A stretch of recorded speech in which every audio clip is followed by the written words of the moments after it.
Olá, seja muito bem-vindo. Que bom ter você de volta aqui no nosso programa, no Freud Explica. Sinta-se acolhido.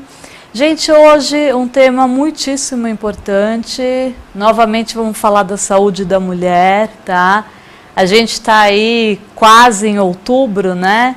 E o programa faz questão de falar sobre a prevenção do câncer de mama. Então a gente traz hoje aqui a doutora Priscila Oliveiros dos Santos, que é mastologista, e ela vai explicar para a gente sobre prevenção, tratamento.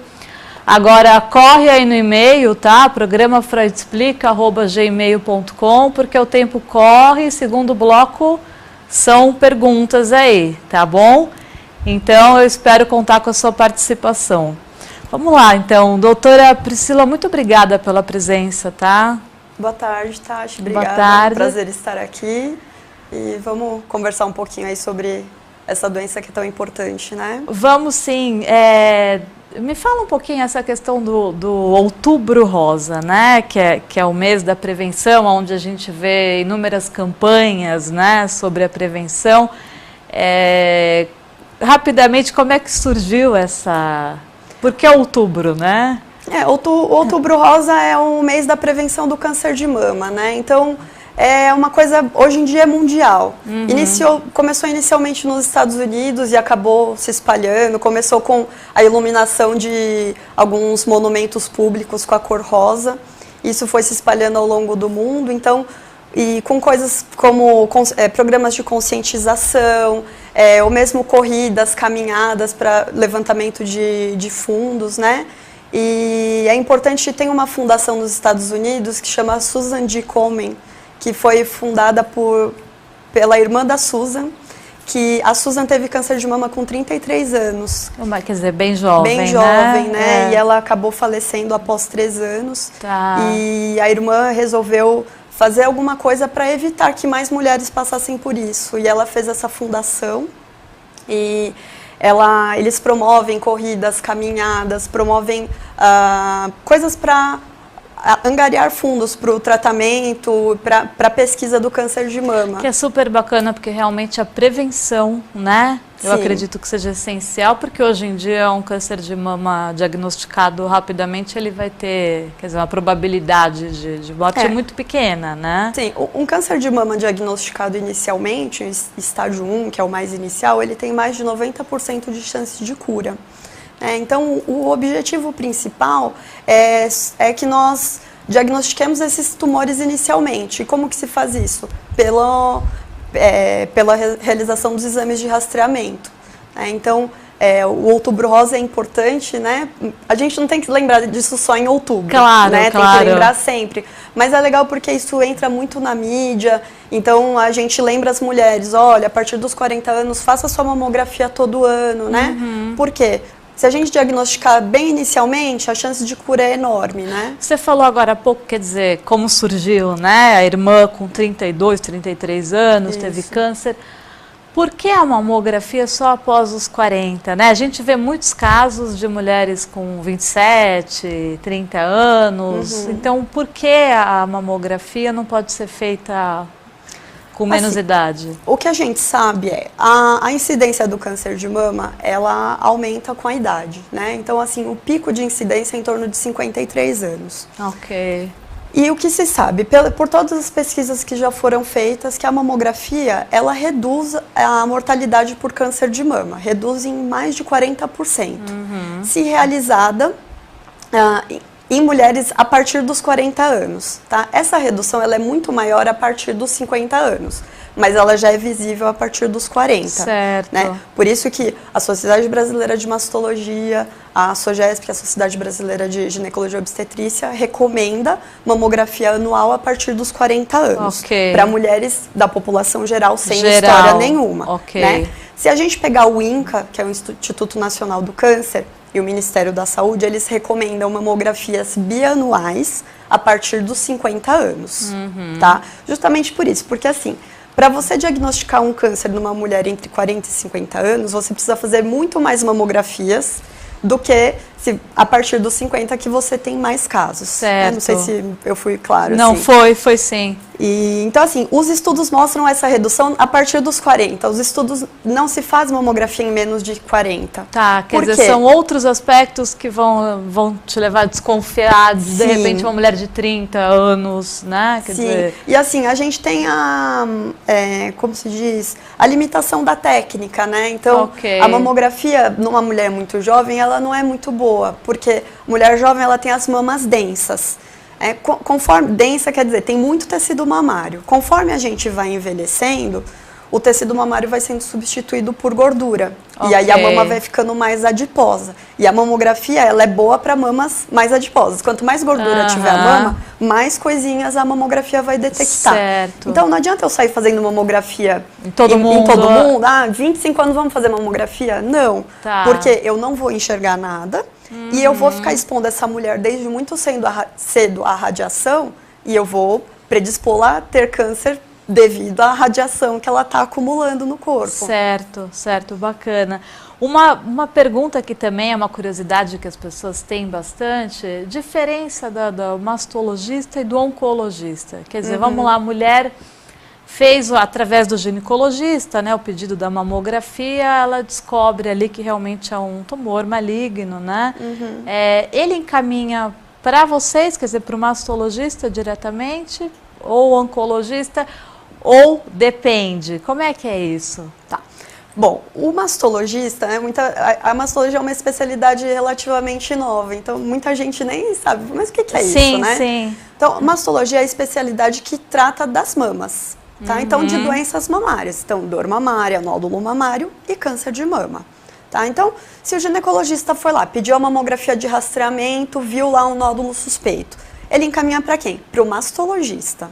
Né? Então, aí o mastologista vai lá, faz a biópsia, vamos supor, fez o diagnóstico do câncer de mama, o mastologista ele vai ver, essa paciente ela é candidata a qual tratamento? Eu vou fazer primeiro quimioterapia? Eu vou operar primeiro? Porque existem várias modalidades para o tratamento. Certo. E a gente vai escolher qual. Às vezes a mulher precisa fazer todos, às vezes só um, e depende, e às vezes muda a ordem. Primeiro a quimioterapia, primeiro a cirurgia. Então, o mastologista, ele vai ver lá qual a doença, vai estadiar e ver qual é o tratamento. Ok. Tá? Se essa paciente precisar fazer uma quimioterapia, ela geralmente precisa da quimio? Depende. Tem hormonioterapia também? Também né? depende. Né? Quando a gente está frente a um tumor mamário, a gente fez a biópsia e descobriu. Sim. Então, existe um exame que chama imunohistoquímica. Esse exame, ele vê se tem receptor hormonal, se tem qual é o grau de proliferação, se é um tumor que multiplica rápido ou devagar. Então, para a gente saber se vai precisar ou não de quimioterapia, a gente tem que levar em consideração o tamanho do tumor, as características que a gente vê pela imunohistoquímica, né? Assim, grosso modo, tumores maiores que 3 centímetros precisam de quimioterapia. Mas isso assim, é bem grosso modo. Né? É muito individualizado hoje em dia, né? O que eu costumo falar para as pacientes, assim, o câncer de mama é uma das doenças mais estudadas no mundo. Então, assim, todo dia tem coisas novas surgindo, que nem a semana que vem não, amanhã começa, né? Começa o Outubro Rosa e amanhã começa o Congresso Paulista de Mastologia. E, então, assim, a gente já soube que vai ter uma aula extra, porque saiu um estudo essa semana, que a gente vai ter já uma aula sobre um estudo novo que saiu. Isso é bom, né? Quer dizer, então, assim, as coisas vão surgindo todos os dias, então vai mudando muito. Antigamente, quimioterapia, quase todo mundo. Hoje em dia, não. A gente, será que precisa? Às vezes a gente faz um outro teste a mais para ver se realmente precisa ou não, né? Então, números eu estava dando uma pesquisada, quer dizer, parece que a incidência, né, de câncer está em segundo lugar na mulher, né, o câncer de mama. O câncer de mama é o segundo câncer mais incidente na mulher. Ele só perde para o câncer de pele não melanoma. Isso, câncer de pele em geral, mulher ou homem? Isso. Tá. E aí o segundo vem Quer dizer, é um número, mais ou menos, se a gente falar por ano, assim, quantas mulheres por ano? As estimativas do INCA para esse ano, 2015, é que sejam feitas mais de 57 mil novos diagnósticos de câncer de mama. Nossa, é bastante, né? É bastante. É bastante. Então, assim, é muito alto e é uma doença tratável e curável, né? Então, acho que o que a gente precisa mais bater na tecla é nisso, é no rastreamento, na mamografia, no diagnóstico precoce. Sim. Infelizmente, a gente não tem muito o que fazer para prevenir, né? Então, assim, Sim. porque a gente sabe coisas que aumentam o risco, né? Então, a mulher ter menstruado muito cedo, entrar na menopausa mais tardiamente, tabagismo, fazer reposição hormonal, usar pílula anticoncepcional por um tempo muito prolongado. Okay. Então, assim, são coisas que a gente sabe que aumentam um pouco o risco, mas Quer não dizer... tem... é multifatorial, não é uma coisa. Tá, isso é interessante, quer dizer, um câncer de mama, ele obviamente tem uma parte hereditária, Sim. genética, mas há uma parte ambiental. Sim. Né? Assim, a parte genética, ela é bem... somente 10 a 15% de todos os cânceres de mama são hereditários. Ela é menor. É muito pouco. Ah, interessante. Né? A grande maioria é esporádico. Tanto que às vezes as mulheres falam assim, mas eu não tenho nenhum caso de câncer na família, Nunca não preciso vou fazer ter, nada, não vou ter. Mas fuma não, e... Tá. Não é bem assim. Então, assim, se você não tem nenhum caso, graças a Deus, que bom, mas isso não te isenta de continuar fazendo o rastreamento. Me diz uma coisa, Priscila, até uma curiosidade minha. Por que a mulher que, por exemplo, engravida, quer dizer, a mulher que não tem filhos tem maior probabilidade do câncer? O que acontece é o seguinte, né? A nossa mama, ela só termina de ser formada quando a gente tem uma gestação a termo, ou seja, uma gestação que chegue até o final. Tá. Porque assim, a mama começa a ser formada lá na vida intrauterina, né? Então ela forma, a gente nasce, na puberdade continua esse amadurecimento. Sim. E só quando a mama é preparada para a lactação, é que termina a formação. Então assim, a mulher que nunca amamentou, e mesmo a mulher que teve a primeira gestação mais tardiamente, ela ficou mais tempo com as glândulas mamárias mais, digamos, imaturas. Ok. Não terminou essa maturação. O processo, né? Tá. Entendeu? Então, tá. Isso é uma das coisas que é um dos fatores de risco, né? Entre aspas, assim, Ok, né? ok. Moças que engravidam muito cedo, isso tem alguma relação? Essas meninas que estão engravidando hoje aí com 15 anos? Não, isso aí seria até um fator protetor, ela engravidar cedo.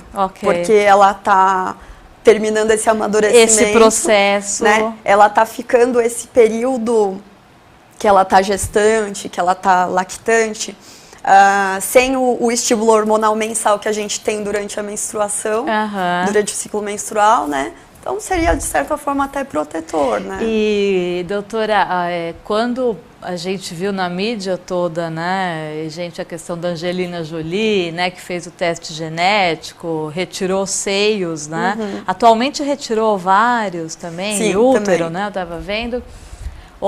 As mulheres ficaram, né? Eu quero fazer o teste, né? E parece que no caso dela deu que 70%, ela teria 70% de probabilidade, né?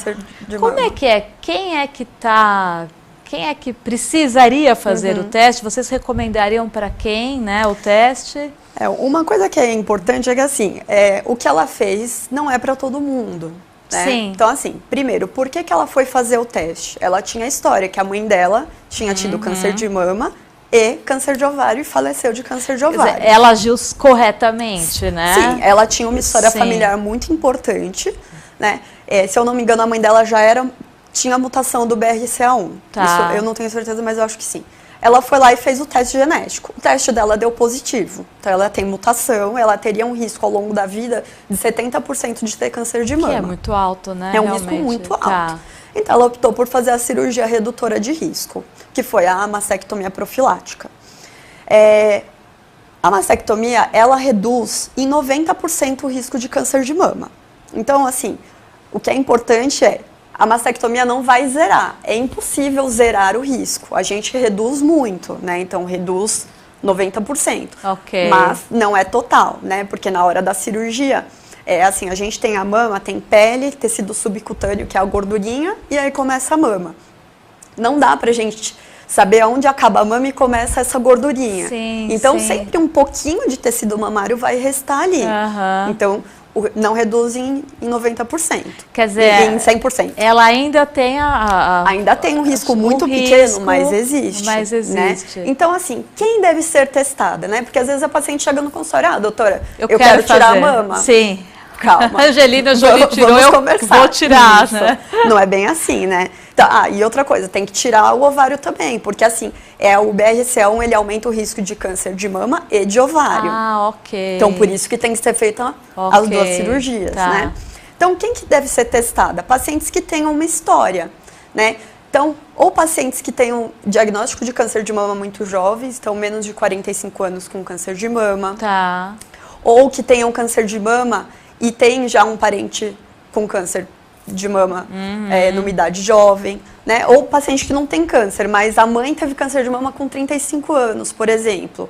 Ou tem outros cânceres que também podem estar associados a algumas síndromes familiares. Então, câncer de tireoide, câncer de ovário, né? Então, assim, tem que ver uma história familiar, né? O ideal é que a pessoa acometida seja atestada. Então, por exemplo, a mãe teve câncer de mama. O ideal é que a mãe faça o teste primeiro.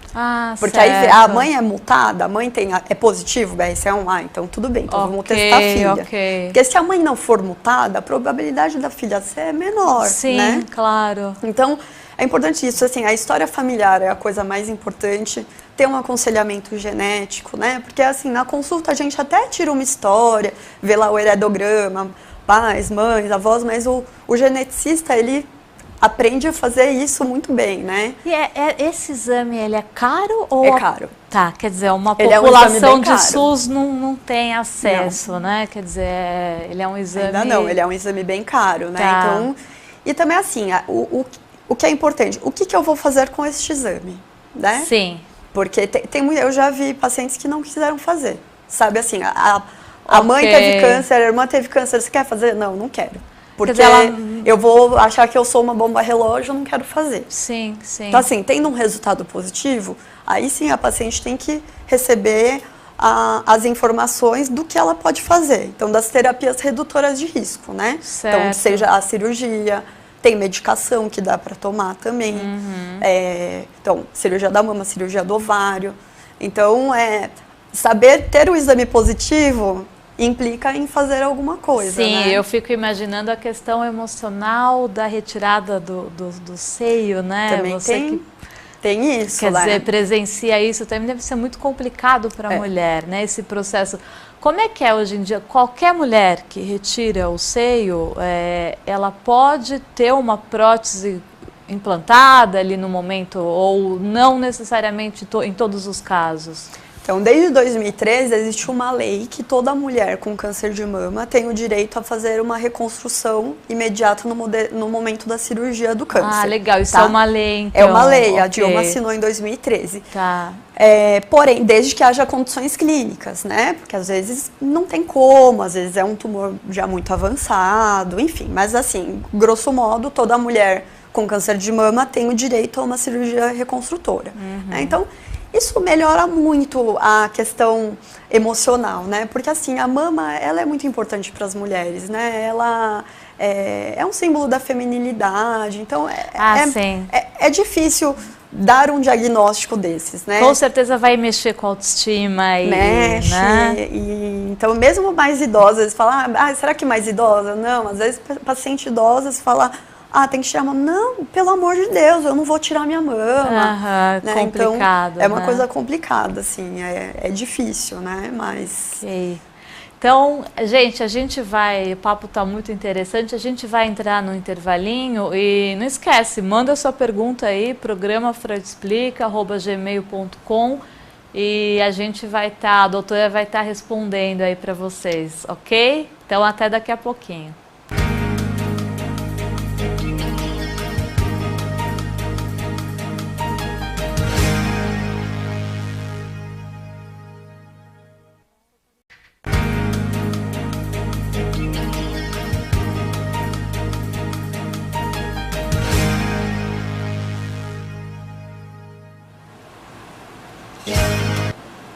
Olá, voltando com o Freud Explica. Para você que perdeu, hoje a gente está falando sobre câncer de mama, prevenção, tratamento. A gente está com a doutora Priscila e vamos para as perguntas porque o tempo corre, né? Você percebeu, doutora? Nossa, muito rápido. Olha a Elaine Luz, muito querida. Elaine, um beijo. Boa tarde, Tati. É sempre um prazer ouvir você. É comum ouvirmos que câncer de mama não dói. A gente estava falando isso, Elaine, antes do programa. Isso é verdade? Uma mulher que fez exames e não havia normalidade, mas que de repente começa a sentir dor no seio, deve investigar? Um grande abraço. Eu fiz essa mesma questão para a doutora antes do programa. É verdade. Quer dizer, isso é mito ou realidade? O câncer geralmente não vai doer, né? Isso é uma verdade. O câncer de mama não dói. Tá, assim, eu não sei precisar em números, mas a queixa de dor mamária é a mais frequente no consultório. Então, assim, a paciente sente dor na mama, ela já fica preocupada. Ai, meu Deus, será que eu tô com câncer? Né? E acaba indo procurando atendimento. Sim. Então, assim, câncer de mama, dor não é um sintoma de câncer de mama. O que é perigoso, tá? Porque a mulher não vai perceber, né? Ela não sente dor e aí... Como que o câncer vai se manifestar geralmente? Como nódulo palpável, como alteração de pele, então a pele fica grossa com aspecto de pele de laranja, de casca de laranja. Tá. Como saída de líquido pelo bico do seio. Ah, então, quer dizer, é importante o que você está falando para a mulher, quer dizer, existem... alterações? Alterações que podem ser perceptíveis. Nem sempre é câncer, tá? Então, assim, que nem, uma saída de líquido ai meu Deus, não, né? O líquido suspeito geralmente é um líquido cor de sangue ou transparente, tá? O líquido marrom, esverdeado, isso aí pode ser pelos ductos. A gente tem os ductos mamários, que são os caninhos que levam o leite até o bico do peito. Certo. E esses ductos, às vezes, eles podem ficar um pouquinho dilatados, mesmo em quem nunca amamentou.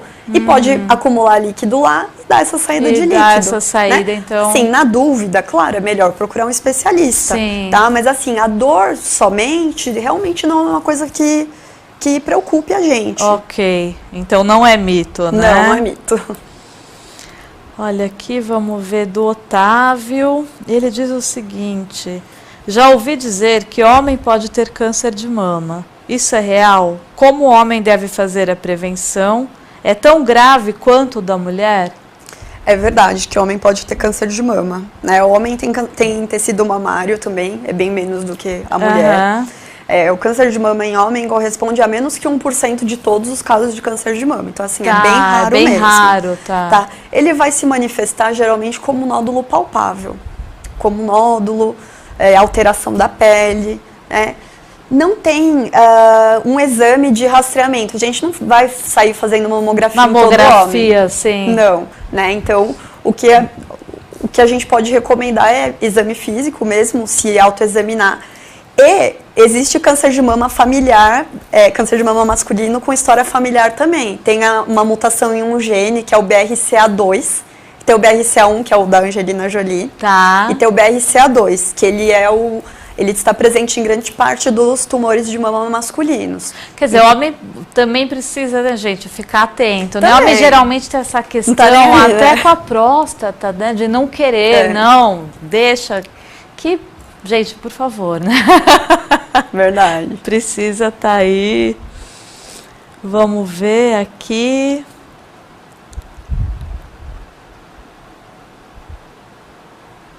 Aqui a Camila diz o seguinte: do ponto de vista psicológico, a mulher enfrenta melhor hoje o trauma de retirar a mama, já que existe a recomposição com silicone, ou mesmo assim a perda de um seio tem um significado mais profundo, mais psicanalítico? Doutora, assim, eu acredito que a mulher sempre vai ter uma questão emocional forte quando há uma perda, principalmente do seio, né? Que é uma representação da nossa feminilidade, né? O que você acha? Eu acho que... eu acho assim, o impacto, ele é bem difícil para todas as mulheres, né? É muito, muito difícil alguém levar numa boa, né? Sim. Então, Quando você dá, o diagnóstico é muito difícil, né? Quando você dá o diagnóstico de câncer de mama, as mulheres ficam geralmente devastadas, assim. Até se a gente pensar, né, quer dizer, até a questão da químio, da perda do cabelo, também traz para a mulher, né? Quer dizer, essa questão da estética para a mulher é complicada, assim, é bem difícil, né? Eu acho que ter a reconstrução, ter as técnicas aí de simetrização mamária, isso melhorou muito para a mulher lidar com isso, né? Porque fala, não, mas vai tirar, mas vai colocar a prótese no lugar, vai ficar parecido, né? Não vai ser tão traumatizante. Eu acho que isso foi um grande ganho, assim. Mas não deixa de ser uma coisa traumática, né? Eu falo para as pacientes, ofereço, se elas querem encaminhamento para fazer um acompanhamento psicológico. Legal. Falo que, assim, não é demérito nenhum precisar disso, porque as pessoas têm muito preconceito de precisar de ajuda, seja psiquiátrica, seja psicológica, né? Sim. Então eu falo, olha, não tem demérito nenhum, é muito difícil o que eu tô te contando aqui. Lidar com isso é difícil e às vezes a gente precisa de ajuda, né? Então, e o que é importante, até que eu falei para você que eu ia comentar, que o tratamento do câncer de mama, ele é multidisciplinar. Então, assim, não é assim, a paciente é minha e acabou. Não, a paciente tem que ter o mastologista, tem o oncologista, tem o radioterapeuta para avaliar se ela vai precisar ou não da rádio. Acompanhamento psicológico, às vezes até psiquiátrico, às vezes com uso de medicação, né? Porque é uma fase bem difícil, mas tendo esse acompanhamento multidisciplinar, as coisas são mais fáceis de passar por isso, né? Bacana. Aqui ela é a Janaína, é isso? Olá, sou Janaína, tenho 32 anos, tenho uma curiosidade. Como acontece a metástase no nosso corpo? Ela pode se dar durante a retirada de um tumor? Às vezes a gente escuta, né? Em geral, o câncer, a metástase pode acontecer na própria cirurgia, ali pode... Isso é mito ou pode acontecer? O câncer de mama, ele é encarado como uma doença sistêmica. Então, não uma doença da mama, mas uma doença do corpo todo. Né? Então, às vezes, no momento do diagnóstico, por mais que a gente tenha lá um tumor pequenininho, a gente pode ter célula tumoral circulante que pode vir a se instalar em algum órgão e dar metástase. Né? Então, assim, a gente lida com probabilidades. Então, um tumor de mama muito pequenininho, a probabilidade de ele ter metástase é muito pequena. Então, a gente não investiga. Um tumor um pouco maior...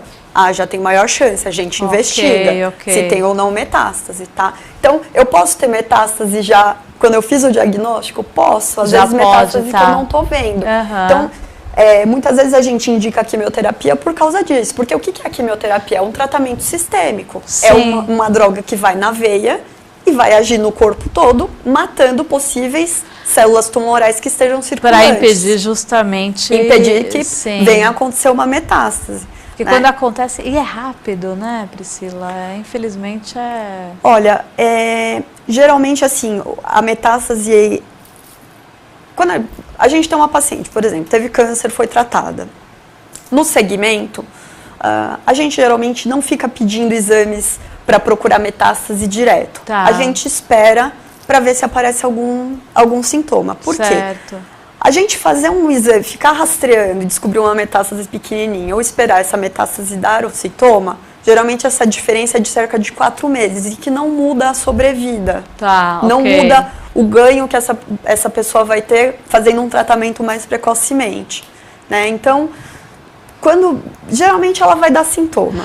E uma coisa, quer dizer, essa paciente já tratada, operada, né, ela vai continuar, quer dizer, por quanto tempo precisando fazer os exames? Isso, para ver se voltou, né? Quer dizer... Assim, eu brinco que o paciente nunca vai ter alta, né? Teoricamente, a gente pode dar alta depois de 5 anos, né? Mas assim, o acompanhamento é da seguinte forma. Terminado o tratamento, então vamos supor, ela fez cirurgia, radioterapia, quimioterapia e agora está tomando o hormônio que é por 5 anos. 5 ou 10 anos, dependendo.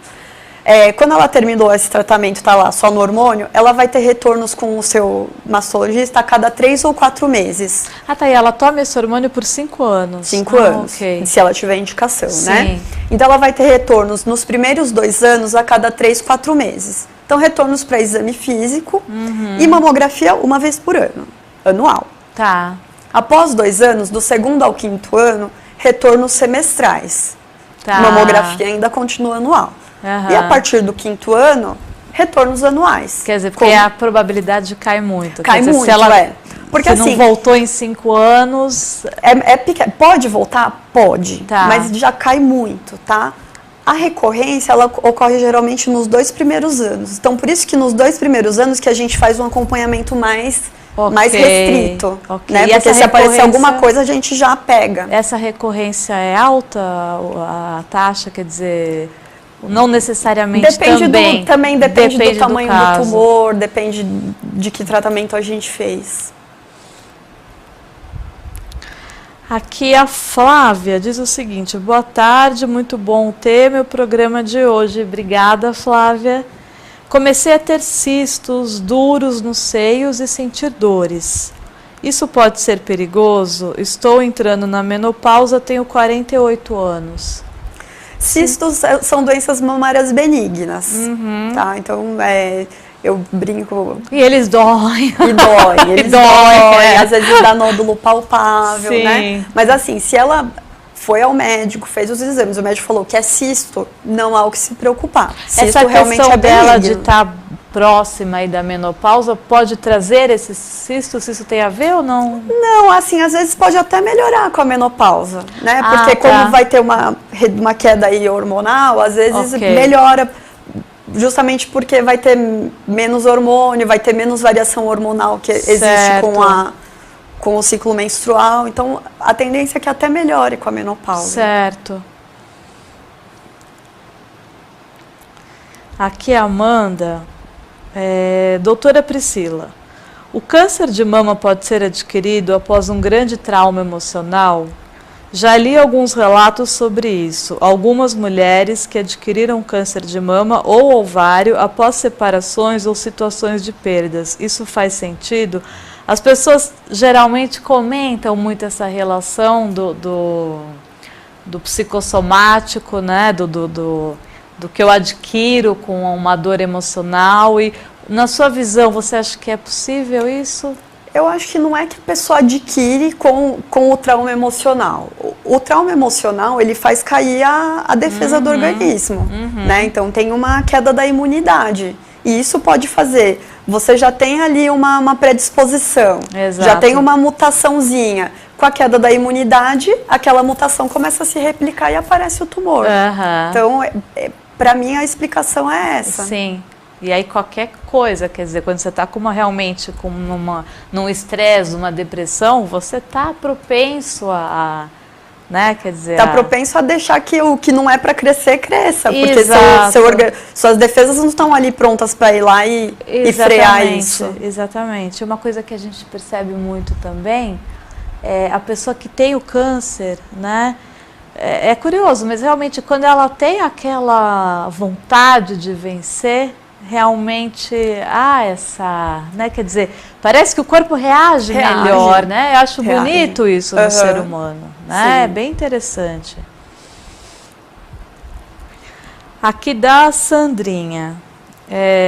Boa tarde. Gostaria de saber da doutora se existem cistos nos seios que não sejam câncer, a gente falou do cisto, e mesmo assim perigosos. Quer dizer, existe algum cisto que não seja um tumor maligno, mas... Assim, o cisto é benigno, né? O que tem nódulo sólido, né? Ok, o cisto é diferente do nódulo. Sim, o cisto é uma bexiga, uma bolinha de líquido, tá? O nódulo é sólido. O nódulo ele pode ser benigno ou maligno, né? Então, de acordo com o nódulo palpável, a gente vai lá, faz exame, pelo exame, seja mamografia ou ultrassom, ele é suspeito ou não suspeito. E aí a gente vai optar por investigar ou não. Então, a gente pode fazer uma biópsia, por exemplo, e dar que não é câncer, mas dá uma coisa benigna, mas que pode ser câncer. Então, assim, existem coisas benignas que é melhor tirar, porque a gente não sabe se isso aí pode progredir, né? Ou às vezes assim, a biópsia ela pode subestimar, porque assim, a biópsia ela é uma amostra, né? Então, tem uma professora minha, ela falava fazia analogia da caixa de laranja, né? Se você pegar uma caixona daquelas de laranja, que tem lá 50 laranjas, você tirar uma laranja e ela tiver boa, quer dizer que todas estão boas?